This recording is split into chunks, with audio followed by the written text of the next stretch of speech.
You ready? Hmm? You're listening to The Swigdom, the champion podcast of the year. We've got to get rid of that. Yep. We've got to find a new one. I don't know where we're going to find a new one, but we've got to find a new one because that's just not who we are anymore. That's not it. How do we do this Although last I time? am wearing the t-shirt. You are wearing the t-shirt. That doesn't help our cause. All right, let's try that one more time. Let's see what happens. You're listening to The Swigdom The Couch Caddies. of the year. Two guys, 28 clubs, 0 putts given, with your hosts, Ben Ridner and Gunnar Kane. Hey, what's going on, everybody? Welcome to the Couch Caddies, previously known as the Swingdom. Until I get new audio, we're gonna be working with the audio that we had, so that's gonna be fun. Yep. We are a golf podcast. If you don't remember, I'm Ben. I'm here with my best golfing buddy Gunnar, who is confused as to why I'm pointing to the other side of the screen, but it flips when I put this in post. So if I point to the opposite side of the screen now, it's going to look like I'm pointing at you. I don't know. You never believe me. I But don't. that always seems to be the case. We took again like a small break last week. It was Mother's Day weekend. It was Mother's Day weekend, so you went out horseback riding. Yeah. I saw on the Insta tweets. That looked Yep. fantastic. Drank some wine, hung out with your family, did all the things that you do on Mother's Day. I took it easy. I hung out with some family. I did the Mother's Day thing, kind of, but not really. Just sort of enjoyed, peaceful blissfulness doing on my own. I know that we sort of like touched on it like a little bit last week, but or 2 weeks ago. The reason we took such a long break is I had some life changes. One of which is now like I no longer have a mother-in-law. Yep. So that's the reason. If you can do the math, that's the reason for the long hiatus.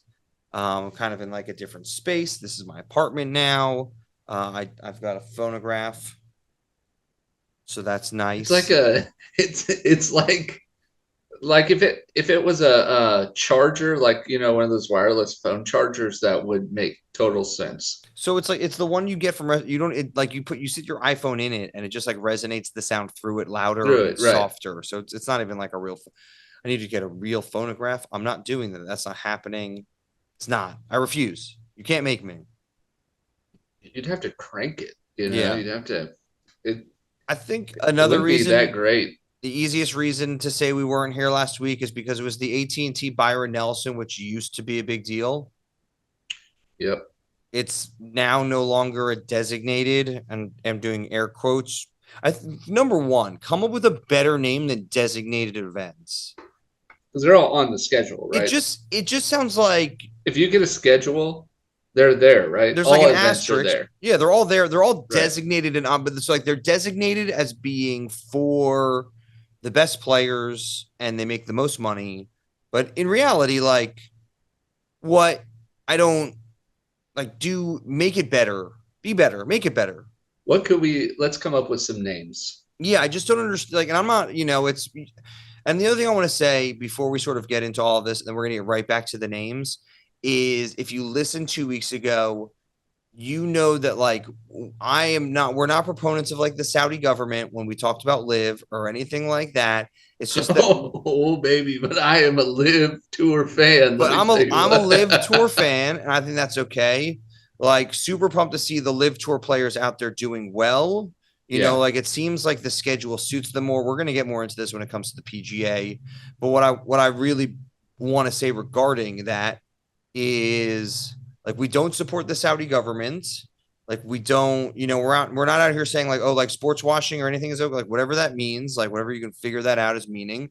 I just want to say that looking at you, Manchester United. I just looking at you. I just want to say like we are number one, we're lovers of the game in all aspects from our own to the professional level.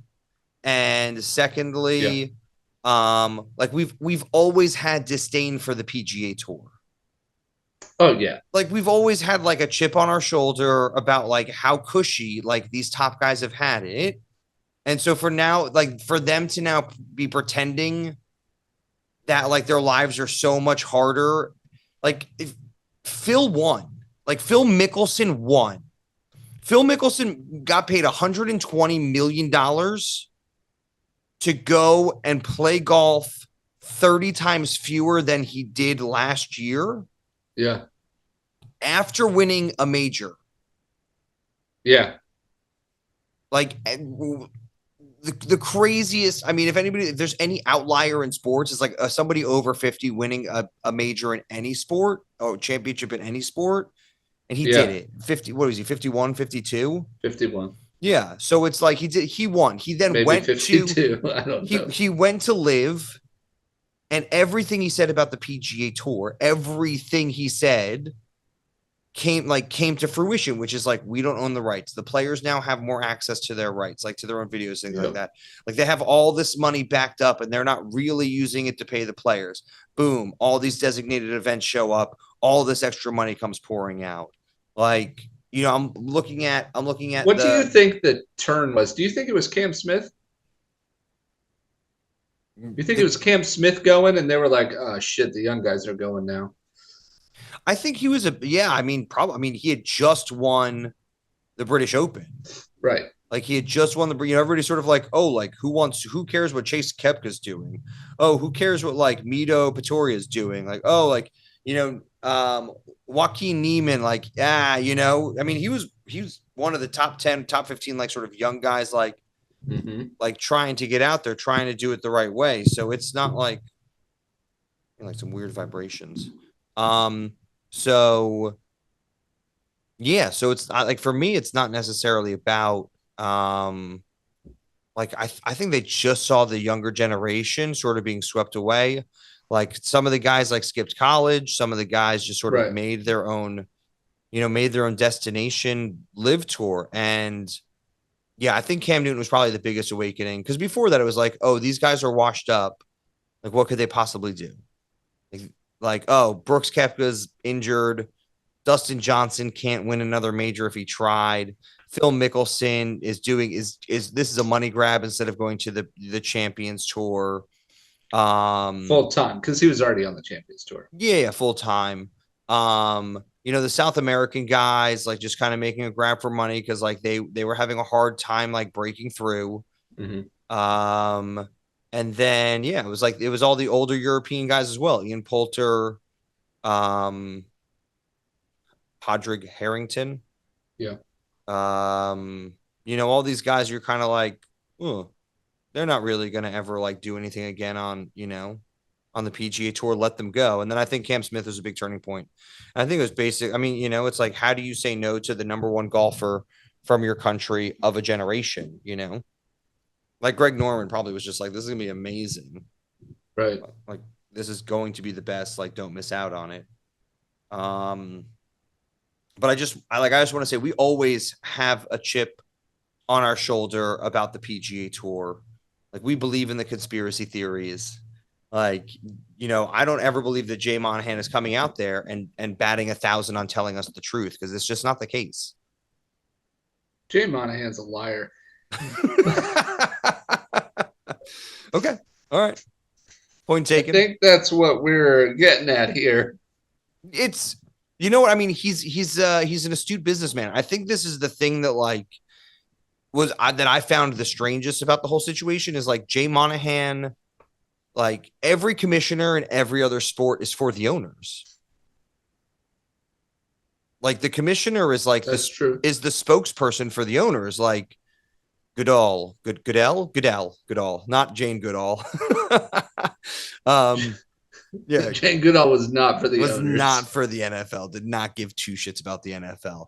Well, maybe she did. I don't know. Goodell, Sterling, certainly doing like the best job of all the commissioners. Rob Manfred, but like, I mean, there's a reason that these guys go on strike. It's because they like want more money out of ownership, and like the PGA Tour doesn't have ownership, but for some reason, Jay Monahan sort of gets is like, well, I'm here for the players. It's like, well, not how. Like, how are you here for the players? Like, there's no like, where's the ownership of the PGA Tour? Like, does somebody own the PGA Tour? Jay Monahan. Yeah, like he doesn't own it. Like he gets voted in. He's the commissioner. No, he isn't he voted in by like the top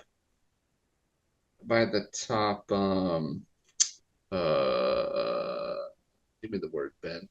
What, the You know top what players or like the top advertisers, like the advertisers, the top sponsorship model, like yeah. It's so what is it like? Is it the advertisers? Is it like the title sponsorships versus the players? Like who is it that the PGA Tour is making all this money for and trying to keep it away from the players? Like the players should be making all the money. Like there's no ownership. I don't know. Do I sound dumb? No, I'm trying to look up how the PGA. First, I was looking up if Jane Goodall played golf, rooted for any NFL teams, and then I learned that Roger Goodell's wife's name is Jane, so that doesn't help. It doesn't help my cause at all. It's really ruining my search. We know who runs the house. It thinks I'm trying to look that up. Runs Goodell's life, and it's Jane. All right, so I'm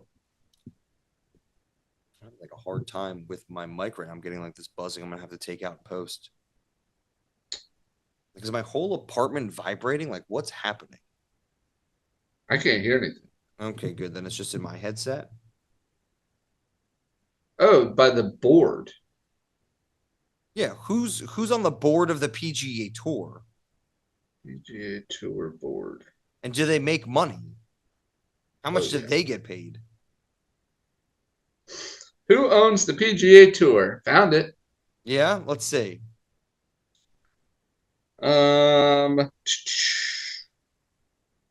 I'm waiting.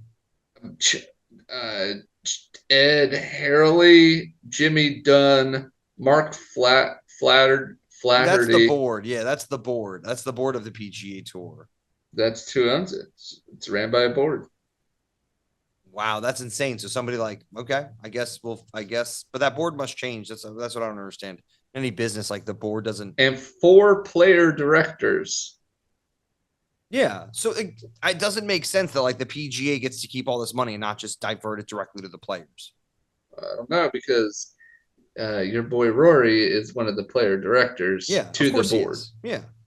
So it's Kevin Kisner, Charlie Hoffman, good for him, and James Hahn. So yeah, James Hahn, I don't think he is anymore. I think he threw a fit about LIV, like about the designated events. So let's get back to naming these designated, like, should they be called like the special events? Should they be called like the extra money events? Oh, yep. Here it is. Executive chairman of AT&T, Bond Capital, Wellington Management Company, Piper Sandler, and Rosen and Katz, all hedge fund and major investment firms, and AT&T. That's who's on the board. I know. Yeah, I kind of figured that's but like they're not getting paid out from the PGA Tour. Yeah, probably. Okay, interesting. That's a question. So they're a nonprofit, right? We know they're that. They're a nonprofit.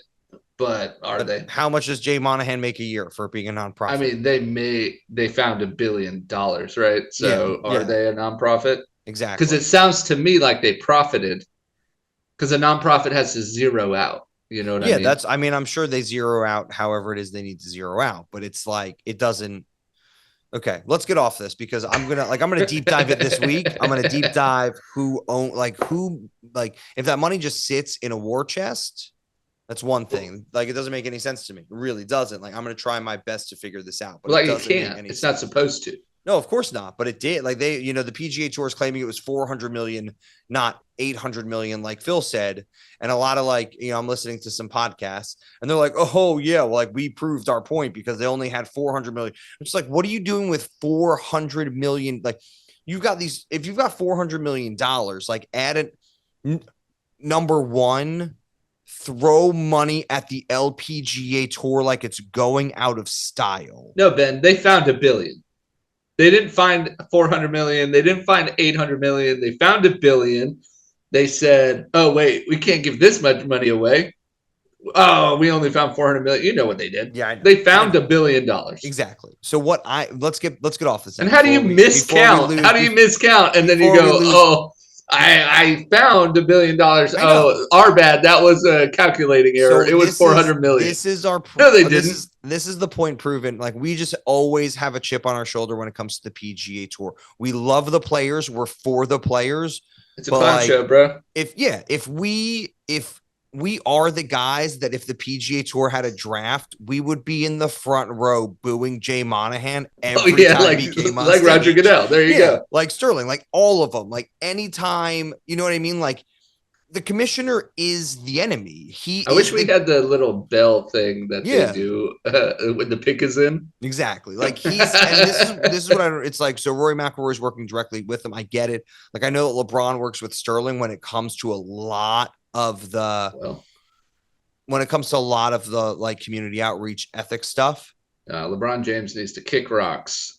Go Nuggets. Okay. But like I'm saying, like the star player of the leagues, you know, you never see it's like does Rob Manfred hang out with like Judge ever? Derek Jeter, maybe? Probably Ken Griffey Jr. Of course, Ken Griffey Jr. I would. What would you, I'm giving you 3 opportunities to name the designated events because that's where we're at right now. That's where we're back to. Oh, yeah. Let's name these up. Let's call them.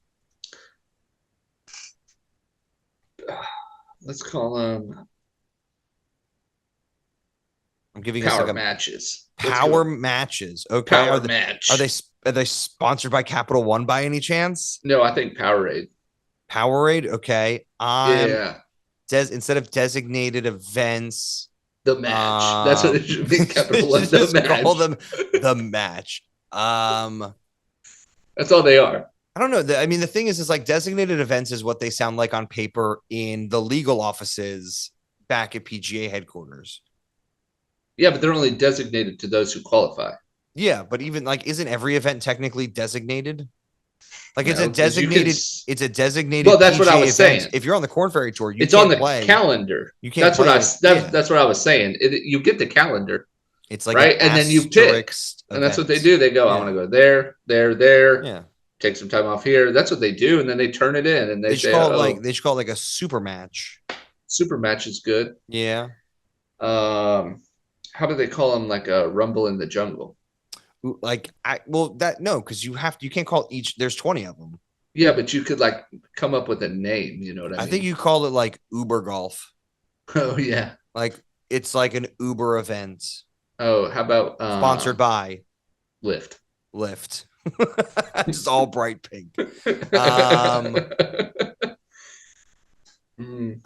just think designated. It just sounds like, what should we call it? Like, it just sounds like it didn't, like it hasn't, it's in the corporate boardroom. It hasn't made it out to marketing yet. It needs to have like a Monday Night Football feel. Yeah. You know what I mean? Yeah. They need like it should be called it should be called like the match of the month. Yeah. Yeah. You know, like instead of match of the week, it should be called like match of the month. Yeah. And then they have like, except there's 16 of them or 18 of them, and then majors, and then the FedEx Cup. Yeah. And then they should have like, I'm sorry for putting this much time into it. It's just something that really bothers me. When Stefani come out and sing like a song or something. Exactly. But yeah, so again, like, all right, so we don't have a better. We're gonna think about better names for the. I think we're doing the right thing here. The Uber match. That's what this is about, right? Yeah, that's what this podcast is about. Yeah. Fixing golf. That's what we're doing. What we do. Remember, Flip the Benches, episode 1. Flip the benches. Yeah. So let's just get on with a bit of the news. There's not a whole lot, but like, I love starting with Tiger no matter what. Some of the details for Tiger Woods' lawsuit are coming out. He's a bum. So that's good.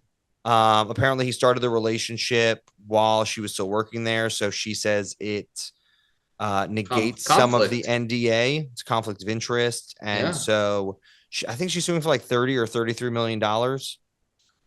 She should be suing for rights to have a book deal. I think she should just like be able to like lock him out of his house.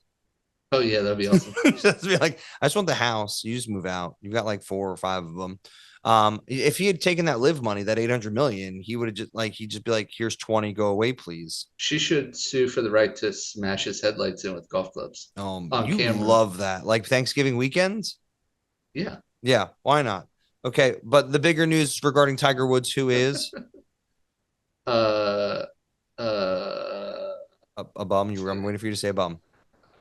He's a bum. No, it's actually I'm trying to decide between our two people.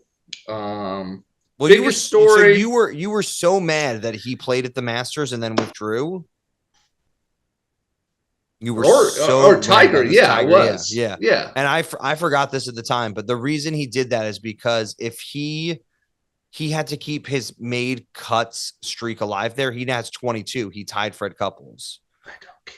I know you don't care because you're about playing opportunities. Yeah, I'm telling that's you, what you're about. Yeah, that's what I'm saying. Yeah. And the PGA Championship is the perfect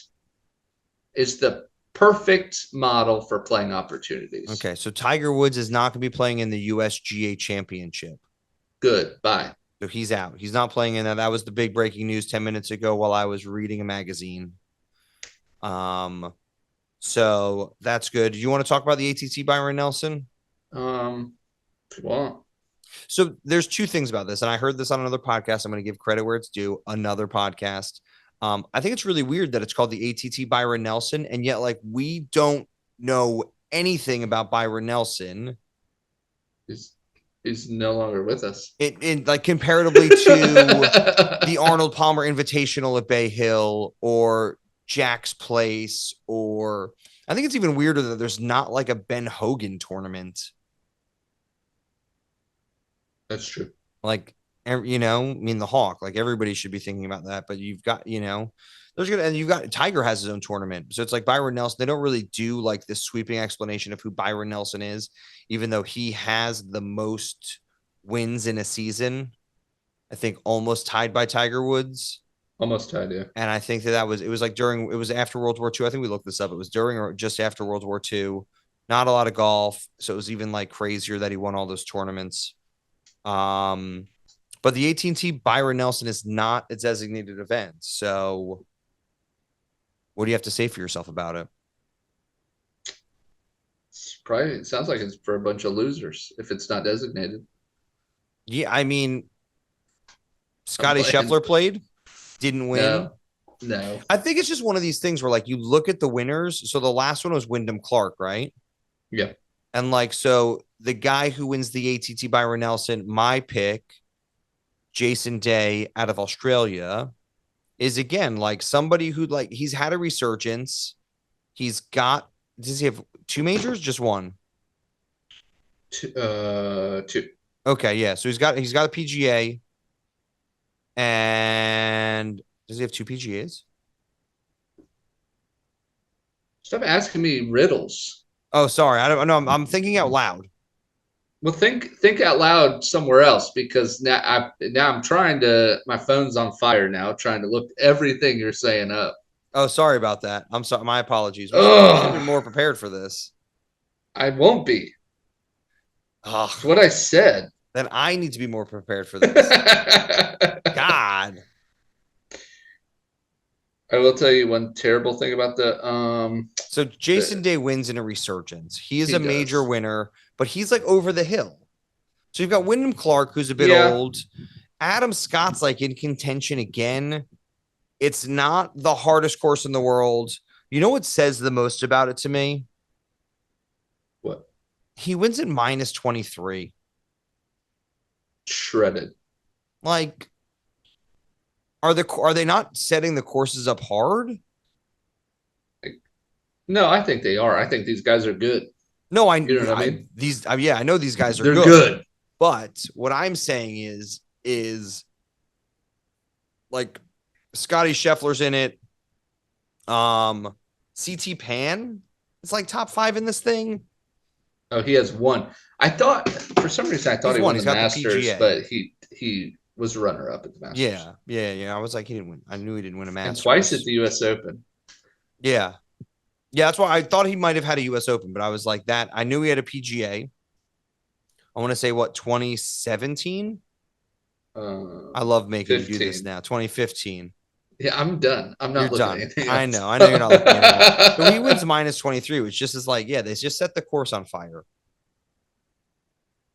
I think he's 36 or 37. I know you're not looking it up. Don't look it No, up. I It's got it right fine. here. I got it right here. He was born. He's Yeah. 35. He's 35. So we're the same age. Mhm. Happy birthday to me, by the way. My birthday was yesterday. It was your birthday yesterday. And like again, like I watched some of it. It's just like darts. They're just throwing darts out there, and it's not hard enough. And the competition didn't seem to be after them. And it's just one of those things. I'm curious, like if John Rahm is there taking it really seriously, if the Brooks Koepka is there taking like pretending it's a Masters or like pretending it's a PGA or a US Open, like are these guys going minus 30? Like, are they going minus 9 and 10 per? Are they going minus 8 and 9 per day? Mm-hmm. Or 7 to 8 per day? Like, you know what I mean? Are they just going out there and being like 63, 63, 65, 63? Yeah. And just crushing so. it. You know what I mean? So like we've had this talk before, if they had to go play like regular people though.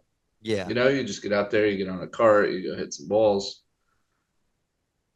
They would obviously smoke a golf course, but I don't think that, low 60s are always in play. You know what I mean?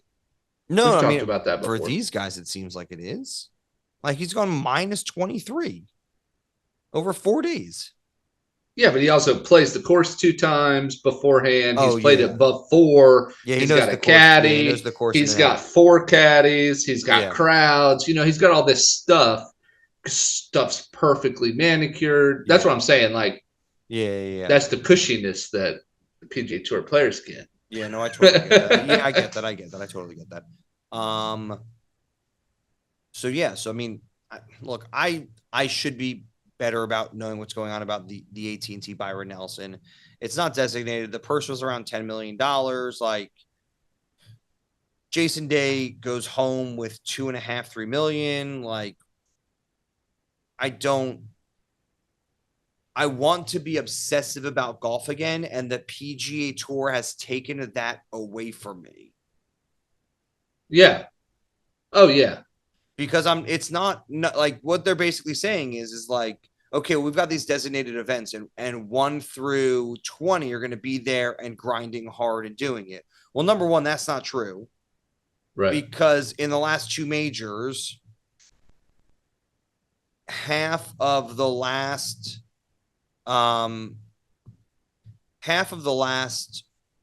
like top five in both majors play on the LIV Tour. So we know that like some of the best players in the world are on the LIV Tour. So it's not even that anymore. We're sort of like, okay, you're missing Brooks, DJ, Bryson, Phil, Joaquin Niemann is like, he is phenomenal. Like we've seen him up close and in person. Like he's phenomenal. Cameron Smith, like these guys are missing. And instead of it being like, okay, like we're going to get those, like the AT&T Byron Nelson beforehand, you'd get like, there are very few tournaments where you would get less than a quarter of like the top 20. Mm-hmm. And now it just seems like they have an excuse to miss these sort of lesser tournaments, and they're going to. Oh yeah. Like Scotty Scheffler played last week because he needed to get tuned in for this week, and it worked for him. Well, it's like they're mini majors. You know what I mean? So the designated events, right? Yeah, but then you also have all those big names are funneling into that. Are going to end up funneling. I'm not saying they are now, but they're going to end up funneling into that. And they're going to get their list of tournaments, and they're going to go that one.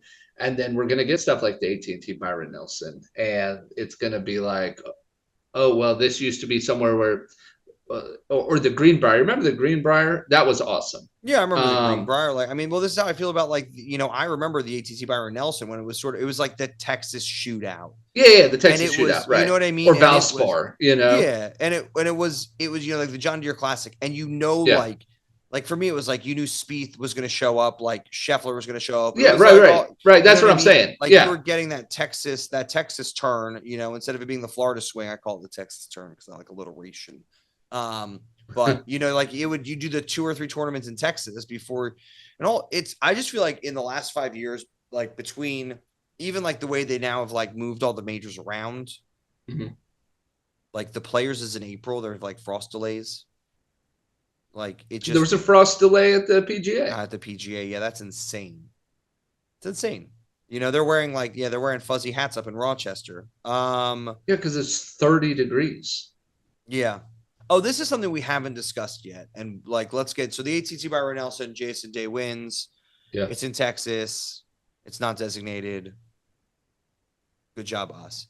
Let's just see if we can do like 5 to 7 minutes on this. Cause I'm interested in how you feel about this. This is going to be like the next now designated events and LIV or kind of everybody's talked about it or whatever. Yeah. The USGA, the PGA Tour, and the RNA want to roll back the golf ball. They want to make the golf ball fly 20% less as far. Oh, you know why? Why? Because they're running out of real estate. No, okay. No, I knew that. Like, I totally knew that. But like, it's like imagine if the professionals played basketball on a 12-foot hoop, and everybody else played on 10. Actually. I'm totally fine with that. Yeah, I don't think those are the same. I don't think those are the same. I do. No. And I'll tell you why. Because I'm not 7'5", right? I'm 6'1", and that's all I'll ever be until I start to shrink, right? There's no way. Yeah, I need one of those inverted tables. You know what I'm saying? Yeah, exactly. Stretch yourself out. But I think those two things are different. Rolling back the golf ball is ridiculous. How about you tighten the fairways for these guys? How about you grow more trees? How about you make the greens smaller? Because do stuff like that. This is the thing, right? Is that's what they're saying. They're saying they've done that already. They're saying they've done that. It doesn't matter because if the greens are in driving distance, which it's going to be like in the next however many years. Okay, put more bunkers in front of them.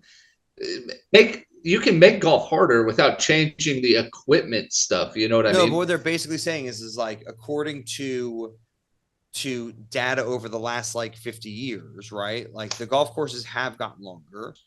Yes, that's true. Right. The golf courses have gotten longer. The players are still getting better, not only in terms of distance, but in terms of accuracy.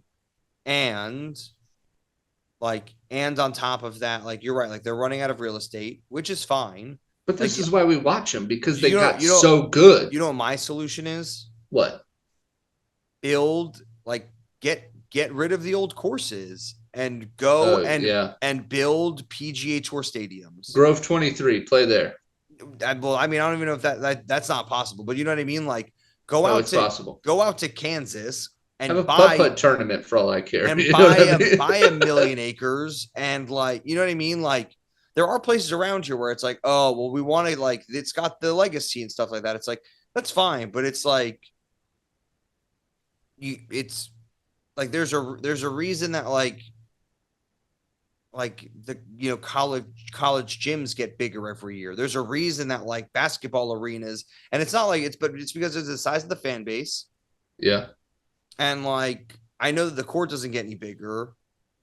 But that you change the atmosphere. You change the atmosphere. Doing. Yeah. Like and that's what I think they need to do with golf. I think they need to basically say like these are. Well, that's what I'm saying. That's change the atmosphere. Yeah. They don't change the size of the basketball. No. I get what you're saying because you're saying basically like look like turn like you can turn these longer courses into the RBC heritage, but keep them long.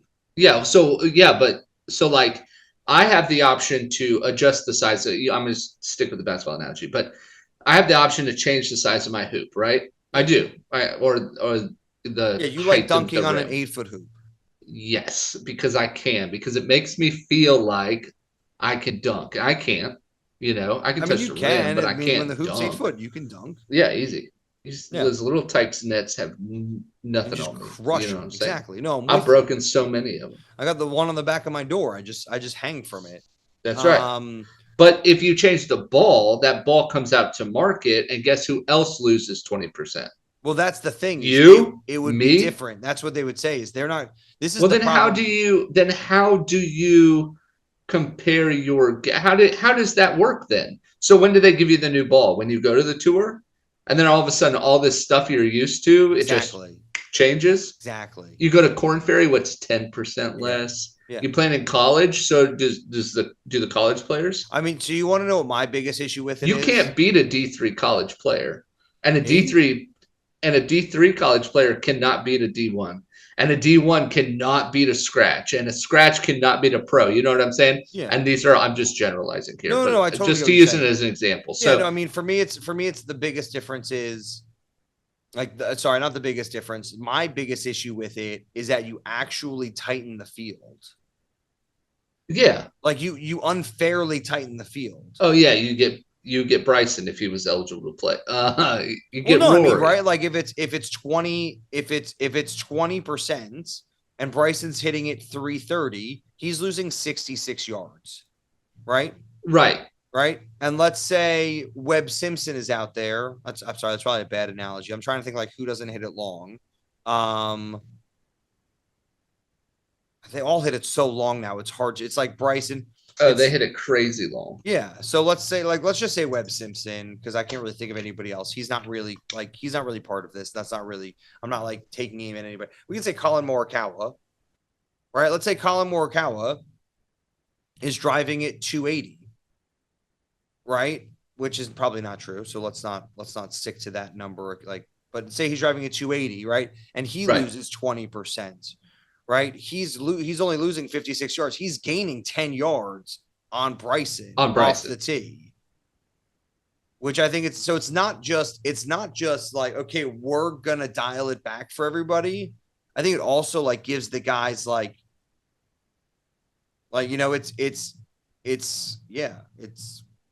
it goes from like a 50-yard advantage to a 40-yard advantage. Can equipment people be okay with this? Like, none of them think are. about this. The manufacturers don't want to make a ball for. Well, not just the manufacturers. The manufacturers like the don't clubs, want to make right? The manufacturers don't want to make a ball for 250 people.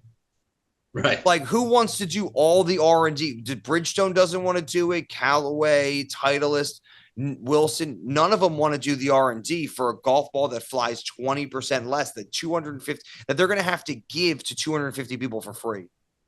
Oh yeah, I wouldn't do it. Tour pros aren't paying for them. No. And you're not going to sell it to the 55-year-old guy who's having a hard time driving it 200. Right. Like, sorry, you're driving it 180 now. So when it comes to rolling the ball back, I don't think the fans want to see it. No, I mean, so you get up there and you see John Rahm smash a ball 420. Right? No. Come on. Maybe downhill at Kapalua. That's what I'm saying. Yeah, but that's fun. Yeah. Oh, that's so much fun. It's fun. Yeah.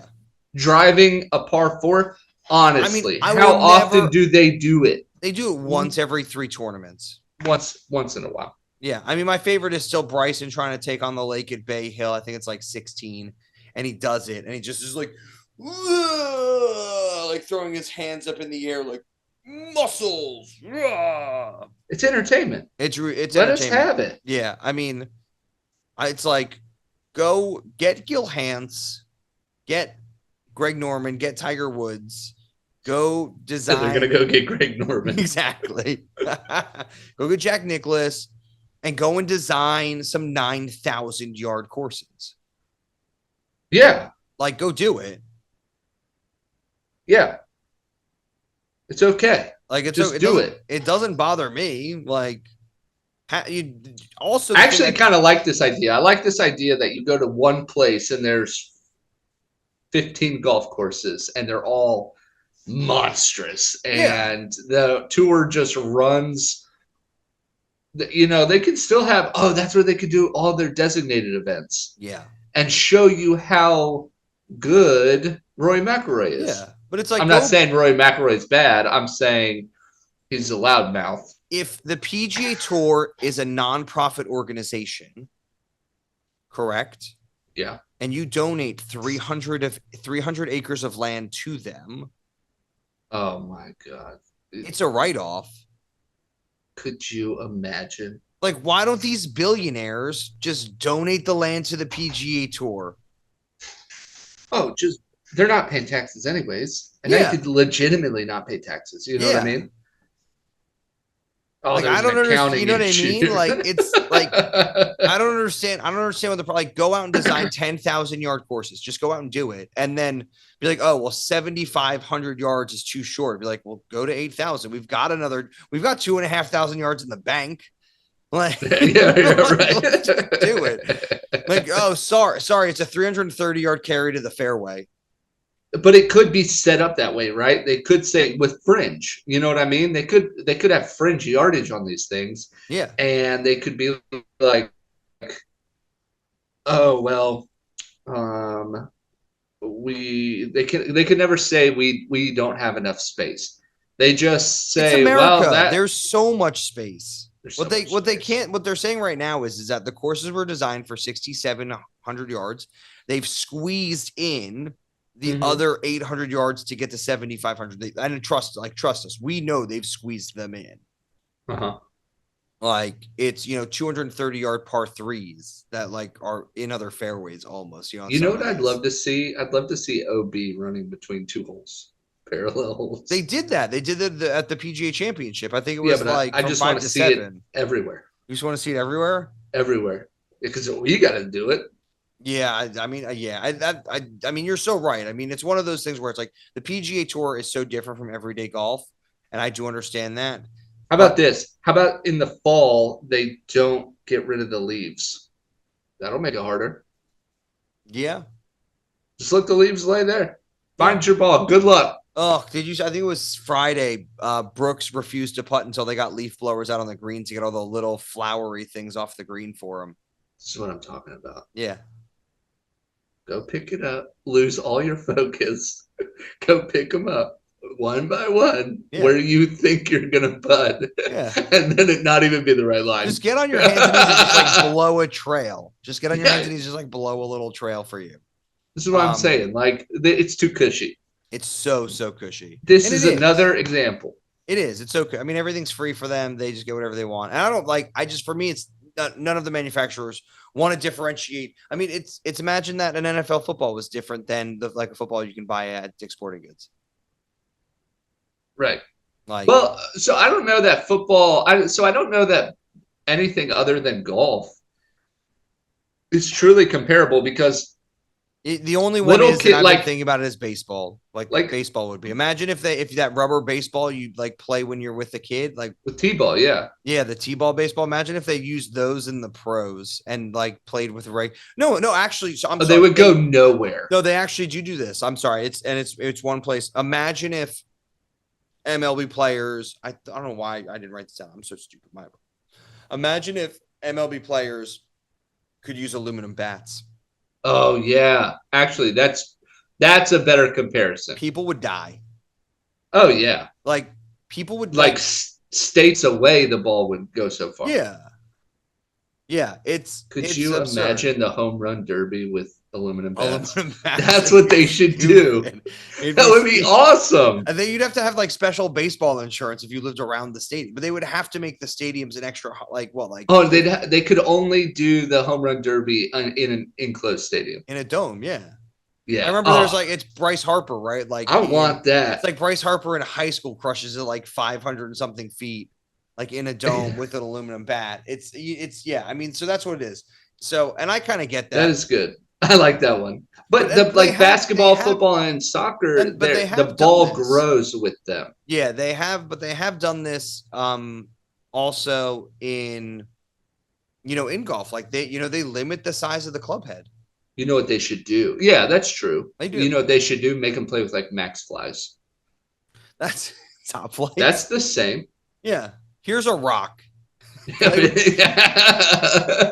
with these top flights. Play with these top rocks. And you know what I mean? It's like people can go out and buy those balls. Yeah. Just make them play with the low end balls. That would be an amazing YouTube video to like they do this, right? It's like a pro plays with like an off the rack, like tour edge thing that they get at Dick's for like $300. I just want to be like, no, use your clubs, but play with a top flight.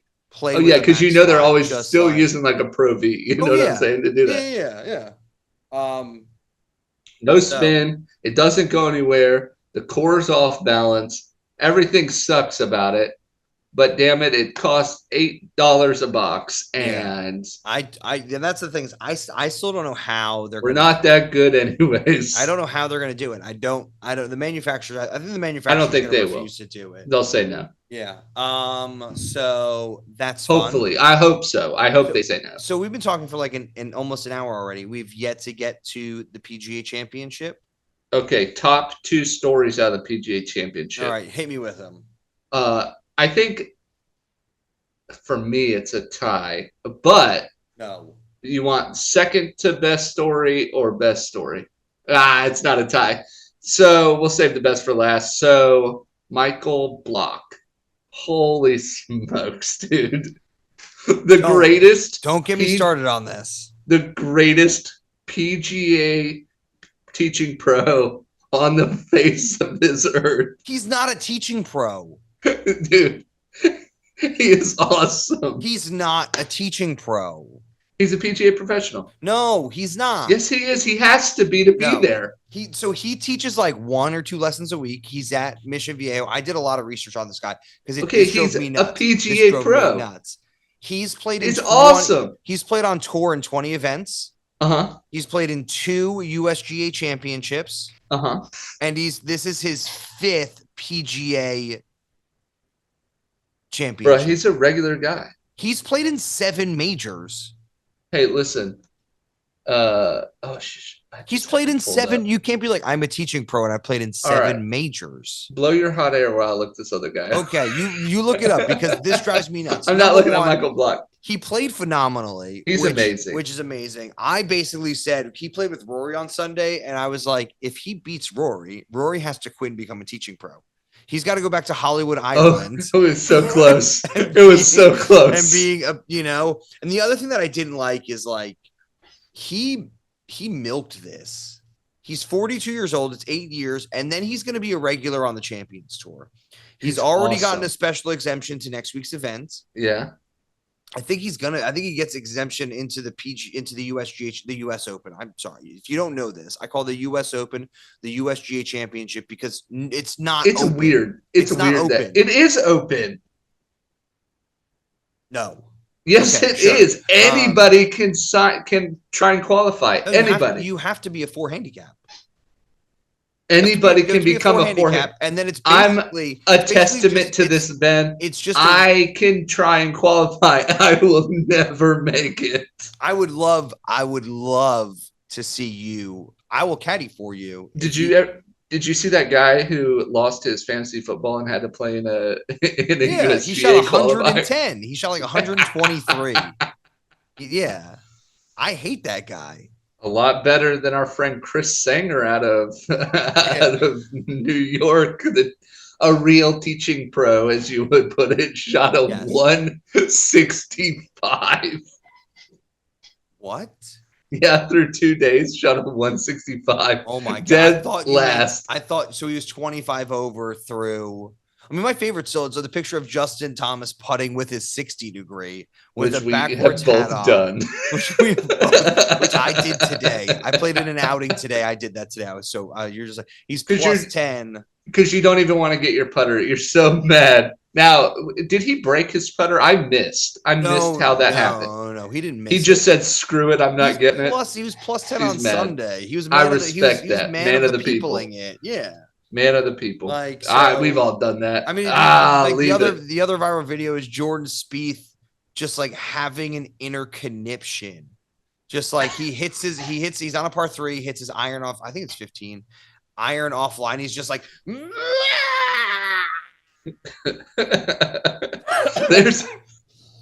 look back to Michael Block real quick. Sorry. And videos. An actual pro. Michael Block, yeah. The actual pro. A tour pro. It is what it is. He's played as many. I think he's played in as many majors as Anthony Kim. That doesn't mean anything. You tell me about Michael Block. I gotta find this now. Barstool Sports found a video of Michael Block doing a commercial for one of his first golf clubs, and this thing is a work of art. Do you think I could play the audio to this thing? It is so bad. I mean, I don't know who owns the rights to it, so probably. All right. Let me see if I can find this, but he's good. He's good. He hit a hole in one. So Anthony Kim played in 15 majors. Okay. Okay. So Michael Block has played in half, and he's already qualified for sectionals for the U.S. Open. Oh, has he? Yeah. He's a rock star. Hold on, I'm gonna look up this. What's this thing called? Michael Block's Michael Block commercial. It's hilarious. Okay. Michael Block commercial. So, anyways, he is. Oh, here it is. Okay. So he's at the. He's getting married. No, that's just to see. I watched this thing like 4 times. Yeah. I was so happy to see it. Yeah. I still don't. I don't like anything. So you're not a fan. I'm not a fan. I think this is a story. I think this is great. It's America's story. They're going to invite him to the White House. He's probably going to play around in golf with Donald Trump. Like, it's going to. Tell me if you can hear this. Okay. I can't hear it yet. It hasn't loaded yet. Okay. I think he's going to go to the next couple of majors. Everybody's like, isn't this great? Isn't this great? I think he milked it a lot. It's like, come on, dude. You've played in how many PGA Tour events do we know anybody who's played in? Ryan Zylstra. Do you know him? Yeah. How? He was the assistant pro up at Independence Golf Club. Yeah. Yeah, and we got to know him because Gavin was little. He played at the Greenbrier like 2 or 3 times, and Gavin got to know him when he was on a tour, on one of his tour things, and we just kind of kept in touch. So how many tour events has he played in? 3. Yeah, this guy's played in 20 and 7 majors. Well, good for him. No, that's what I'm saying. He's not a teaching pro. He has to be. He's not. This is what I don't understand what you're saying. He's not. He has to be a PGA professional. So everybody on tour is technically a PGA professional. No, they're PGA Tour professionals. Yeah, there's a difference. So then PGA Tour and the PGA are different. What I'm saying is that he backslid into this position so he could continue to go out and crush people in who should actually be there. Are you saying he's sandbagging? He's not. It's not Tin Cup. Bro, it's Tin Cup. It's not Tin Cup. This is Tin Cup. This is not Tin Cup. Michael Block is Kevin Costner. That's what everybody wants this to be. End of the story. It's not how it is. No, it is how it is. Yes. He dunked an ace in front of Rory McIlroy. Yeah, and then he hugged Rory McIlroy for like 15 minutes, and it's like, we get it. Did you hear what he said about he was playing with Justin Rose, right? Yeah. And he said for 3 holes he wouldn't even look at his face because he was too scared. Makes sense. I would do that. Sense. Except one time Gavin told Justin Rose he wasn't putting very well. And he was like, "You want me to show you how to do that?" And I was like, "Dude, you can't." I think he had just won the U.S. Open. Yeah. And he's like, "You got to hit it harder than that or something."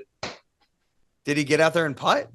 No. He was so nice. He fiddled around his bag and said, "Sorry, but I don't have one small enough for you to show me." But I was like, "Guy, you can't say that." And he was like 5, you know what I mean? Yeah. He's like, "Oh, you're missing." And I was like, "Okay." Like, we're gonna go to the rest. We're gonna go to the bathroom. We're gonna go. Yeah. Who else did he do? Oh, Jimmy Walker. He did that to Jimmy Walker too. He's chipping. Gavin, it's the best. He was chipping, and Jimmy Walker missed, and Gavin was like, "That's not where the hole is." And he looked, and he goes. Jimmy Walker looks at him, and he's playing with Ricky and Colton Oast in a practice round. Yeah. And he turns around, stares. Looks at Gavin, basically burns a hole through my face, right? Because he's your kid. Yeah, because he knows, he's like, that SOB belongs to that bigger SOB right there. And all accounts, Jimmy Walker is a fantastic guy. And he turns around and he hits the next one right into the cup and walks away. And I was like, Gavin, you can't. You can't do this. You're going to get us kicked out. That's so good.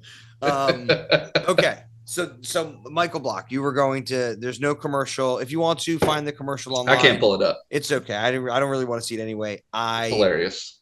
He's a ringer. He's Kevin Costner. Yeah. No. Okay. Yeah. Next. Love What this. is the number one story on the at the PGA Championship?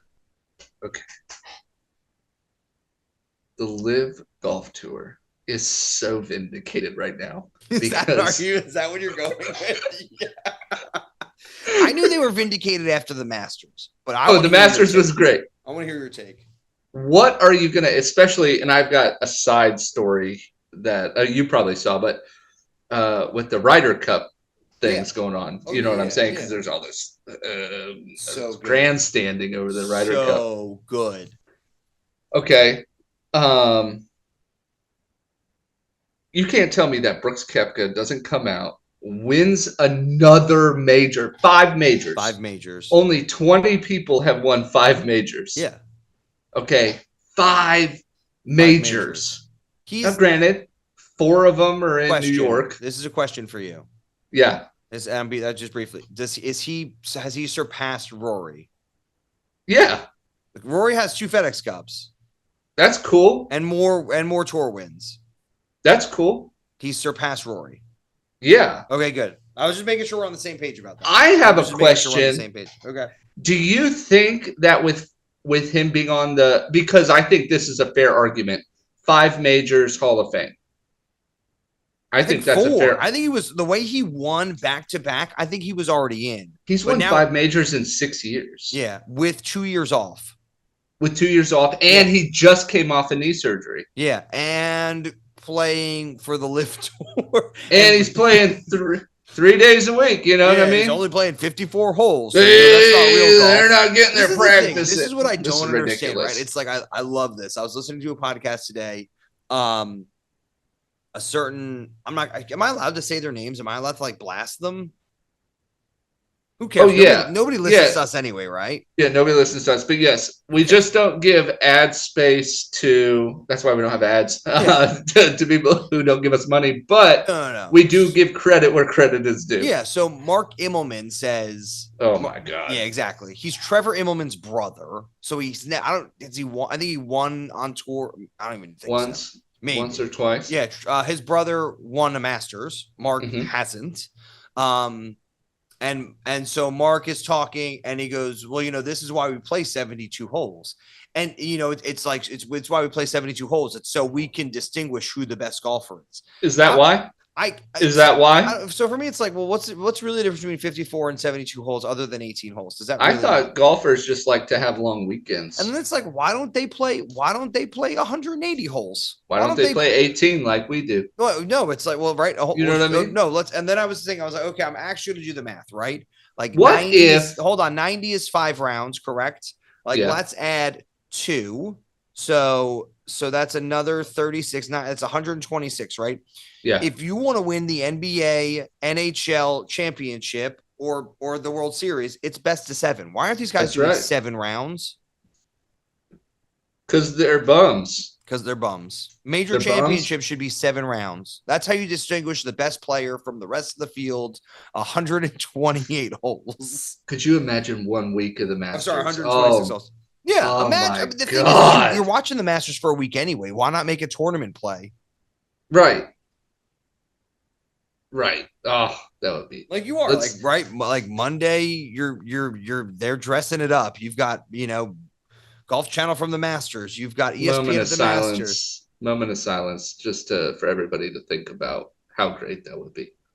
Be so good. Sorry, I ruined the silence. Silence. Perfect. Okay, good. How great would that be? And the thing is we all tune in anyway because the week before is the Invitational, the Augusta Amateur Invitational. Yep. An amazing event. We also tune in like a few days before that for Drive, Chip, and Putt.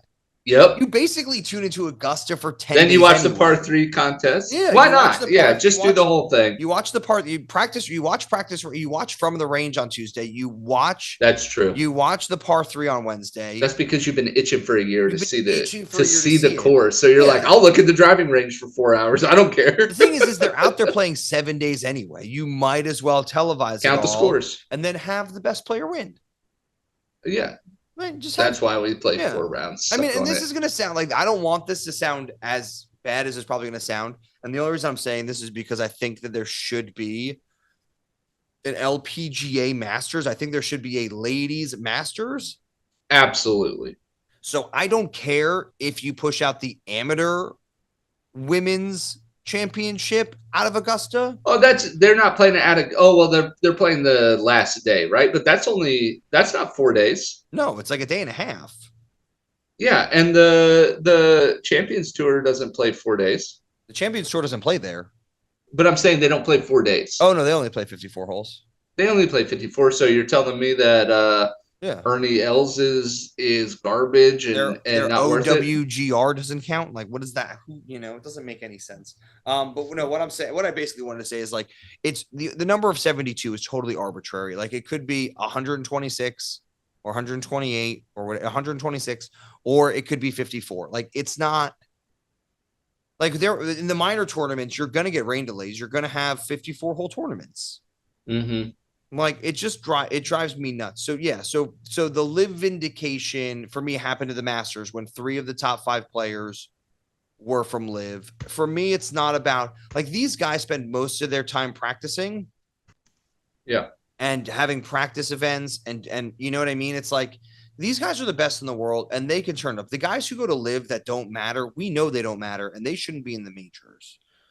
But like when Bryson's there. Patrick Reed was there, which annoys the heck out of me. Like, just because I hate his face. He seems like a really nice guy. But he's, No, he doesn't. I know. I was just trying. Just in case he's listening. Patrick, we love you. You're great. Stop cheating, and we'd like you even more. So it's just like, it's like 72 is arbitrary. We get that. And then Brooks comes out and he handles his business. Victor Hovland second, Scheffler in third. The great thing about this was like the Michael Block story was so big and the Brooks Koepka story was so big that like Scotty Scheffler, who's like number 2 in the world, who has a Masters and has like come up short on majors for the last year and a bit, is just kind of like, I remember this time last year, it's like, how much money is Scotty Scheffler going to win before he's won 15 million this year? And then John Rahm has won 14. It's amazing how quick these storylines fall off. Mm-hmm. And the reason I'm saying this is because, again, I think it's so strange that the top players in the PGA Tour aren't defending the guys under 70 in the OWGR the way they should be, because they can very, very, very easily get there. Brooks Koepka went from 44th or whatever to, I guess he's like, top 10 right now. But is that going to fall off because he's missing so many events? Of course it is. I just don't, for me, it doesn't, it vindicates LIV golf, not in terms of like, it's just, for me, it is competitive golf. And you can't say that it's not competitive golf. Right. And that these guys aren't competitive. Because they're showing up. They're showing up on the PGA Tour when they're allowed to be, and don't say that the PGA Championship is run by the PGA of America. Like, it's the PGA Tour. It's a major. The Masters is the PGA Tour. Like, the Masters has its own committee, and they're allowed to do whatever they want. But if you're not on the PGA Tour and you haven't been invited by them, which means you play on a tour that's connected to the PGA Tour, other than the LIV players, or you're an amateur who's like mid amateur or something, like, it's when you watch the Masters, you're watching the PGA Tour. Like, that's what they feel like. That's what they design it around. You're watching the players. Like, obviously that's the PGA Tour. Like, you're not going to see any LIV players there, but it's like these guys aren't going anywhere just because they're playing 54 holes at different locations around the world, 30 times less a year than everybody else. They're not going to get worse because of that. They still have the same coaches. They still have they still have the same, like they still live in, like it's still Jupiter, Florida. Like Brooks still lives and practices and plays at the Grove with Michael Jordan in Jupiter, Florida, with Rory McIlroy, with Justin Thomas, with Ricky Fowler. Yep. This is my next question. I think this is important. Well, really quick, you cannot keep the LIV guys out of the majors after this. No. You can't. No. There's no way. No. They're going to, but I know you can. But you can't. For what? I mean, you can't keep Brooks out now. No. You can't. No, you can't. Hell, you can't keep Michael Block out. You know what I mean? Yeah. Like, yeah. So Brooks wins. He just handled it. Like what we thought we saw on Sunday at the Masters, I thought was going to happen on Sunday here. And he just handled it. Like there just didn't seem to be anybody there chasing him the way that I guess Rahm was chasing him on Sunday at the Masters. But he was 4 ahead of everybody. And he just it looked, I think it was hole 16. It just looked like he had the whole thing to himself. And he did. He finished it out. And it was incredible. I watched it at my dad's house. Yesterday was my birthday, so I enjoyed it on my birthday. Like just had a good time doing it. And LIV is living. LIV is living. So for me, I kind of want to put this in perspective, which is Brooks is living the dream. Yeah. My perspective on LIV isn't that I really support it as like a separate tour. I just hate the way that everybody treats the guys who have gone there. Like they're not real golfers anymore. Well, I think that's just the people who talk about it. Yeah, and it's like I think they the golfers. I don't think they were talking to Max Homa on Wednesday, and it's like, well, you think Dustin? It's like, do you think the LIV players or Dustin Johnson is a shot around here? And he's like, well, he won last week on LIV shooting 2 back-to-back 62s. Like if you're shooting a 62 anywhere in professional golf, like you're good at golf. I think now that Jay Monahan basically slapped down their pretty boy spokesperson, Rory McIlroy, for missing the RBC Heritage.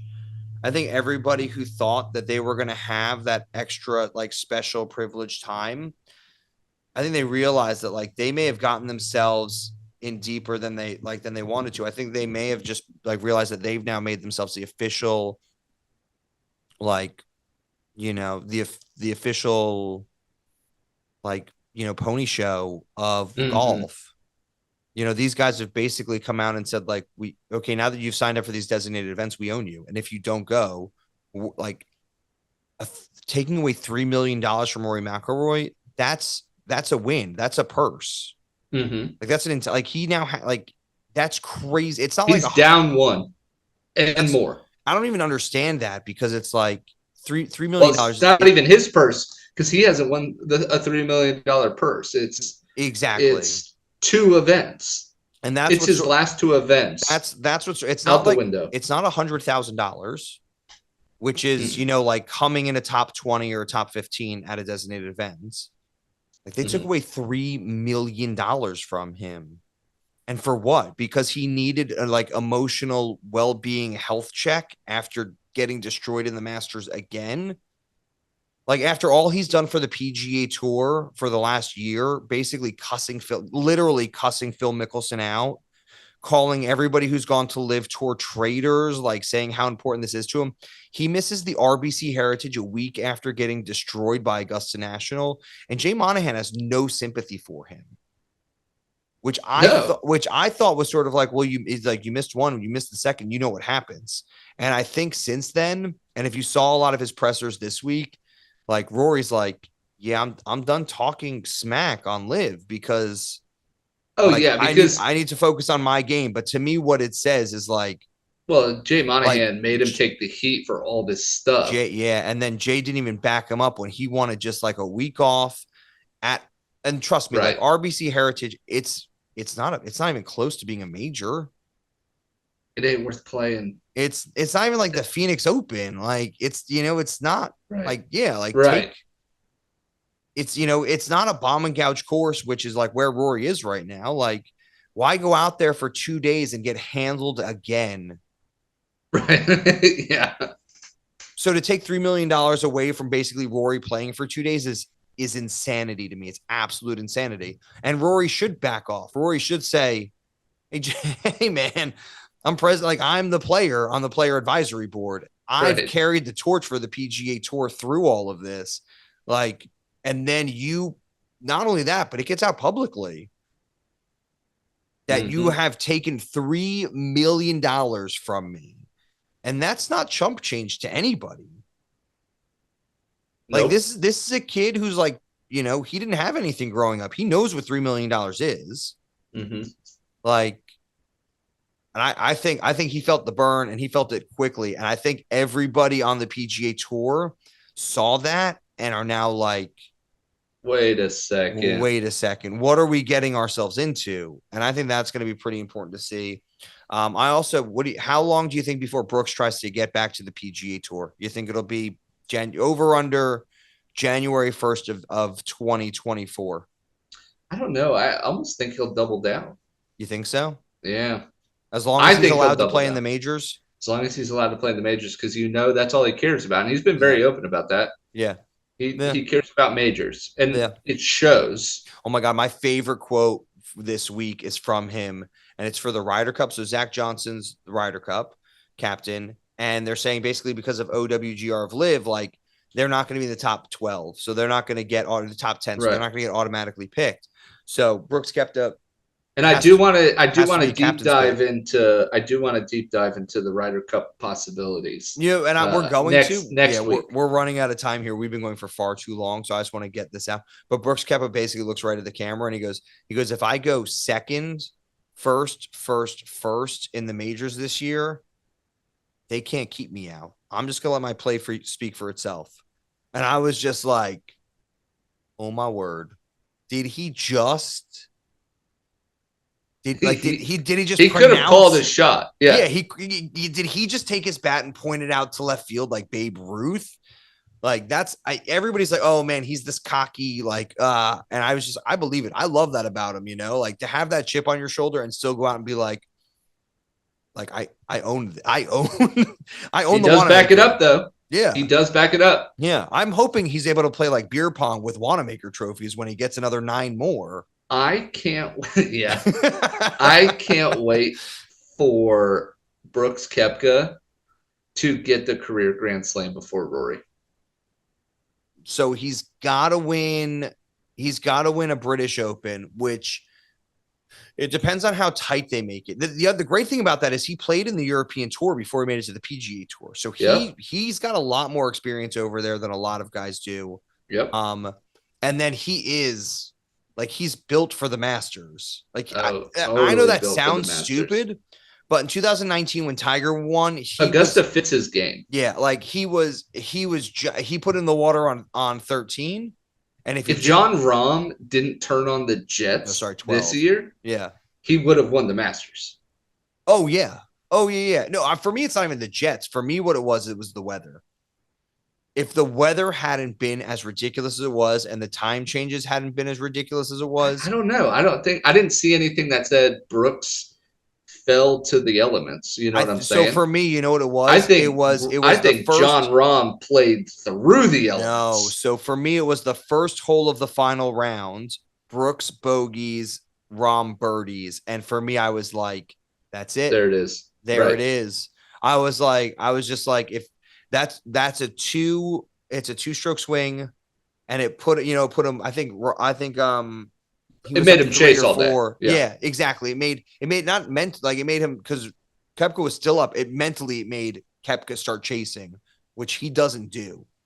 No. Koepka doesn't chase. Koepka just plays his game and wins. But you can tell that he was chasing Rahm that day, and like everybody's so curious about what like the secret is to his game that like has made everything so different. For me, it was just so obvious that like the Masters he was chasing, and he's never done that before. Don't do that. Like, wake up on Sunday, own a 66, call your number out and go get it. You know? Yep. So we've got LIV Vindication. Did you I really enjoyed watching the PGA Championship. Fairways were tight, rough was hard. Like Michael Block was interesting, I guess. You're a hater. That's who we are. We are the haters. We are the disgruntled caddies in the caddy shack being like, oh man, this guy. So don't hate on the regular people. All right. We got to get out of here though. Yep. Thank you guys for listening to the Couch Caddies. The Couch Caddies. Remember that, the sand is a smart second shot. Yep. We saw that putt breaking towards the water. Every time. Yep. And what's a good third one?